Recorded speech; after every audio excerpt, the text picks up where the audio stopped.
તમે બધા બોલાવી રાખો છો એટલે અમે ફ્રી ના થતા. તો એમાં તમારો જ પ્રેમ છે, એના કારણે વ્યસ્તતા હોય છે. પણ અગત્યનું એ છે કે એ બધી વ્યસ્તતાઓની વચ્ચે પણ અમને આવા તમારા કાર્યક્રમમાં આવવાનું મન થાય, એ તમારા કાર્યક્રમની યોગ્યતા બતાવે છે કે બધા મહાનુભાવો ગમે એટલા વ્યસ્ત હોય છે છતાં પણ એનો યથાશક્ય સમય કાઢીને પણ આ બાળકોને પ્રોત્સાહન આપવા માટે, આ બાળકોને આનંદ એનો વધે એના માટે કે અત્યારથી જ ખરેખર ચેતનાબેને બહુ સારી વાત કરી કે એમના મા બાપને ધન્યવાદ છે. એ બાળકો તો બધા અભિનંદનને પાત્ર છે, જેટલાએ ભાગ લીધો છે તમામને હું ખૂબ ખૂબ અભિનંદન ને શુભકામના આપું છું.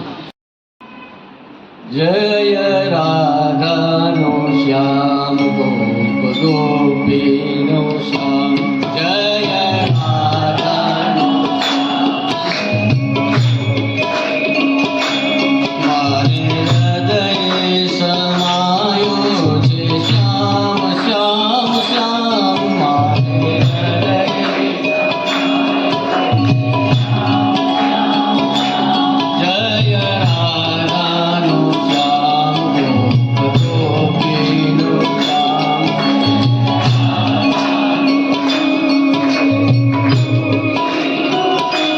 મારા હૃદય સમાયો છે શ્યામ શ્યામ શ્યામ, મારા હૃદય સમાયો.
એમાંથી હું પણ ગાતી જોઉં છું. ઘણી વખત મને બાળકો ગાય ખૂબ જ ફાઇન લાગે, કારણ કે ભવિષ્યના નાગરિકો આ લોકો છે કે જેની પાસે ધર્મ હશે. હમણાં જેજશ્રીએ ખૂબ સરસ, અમે એક આપણો સંસ્કાર સંસ્કૃતિનો કાર્યક્રમ હતો કે ગીતાજી માટેનો, તો ત્યાં પણ જેજશ્રીએ કીધું કે ધર્મની સાથે જે બી તમે એજ્યુકેશન લેશો કે ગમે તો એ તમારું એકદમ ચાર ચાંદ લગાડશે.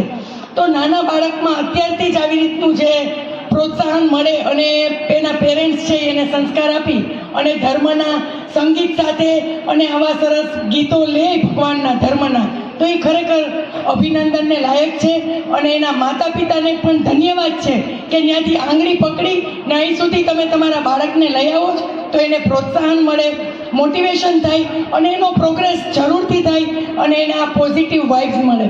એટલે મારા દાદીમાં ગાતા એ મને બહુ ગમતું, તો હું એની 2-3 લાઈન ગાઈશ. ભક્તિનગરની પ્રેમ ગલીમાં વલ્લભ વાલા રે છે રે, ડાપણ ડાયા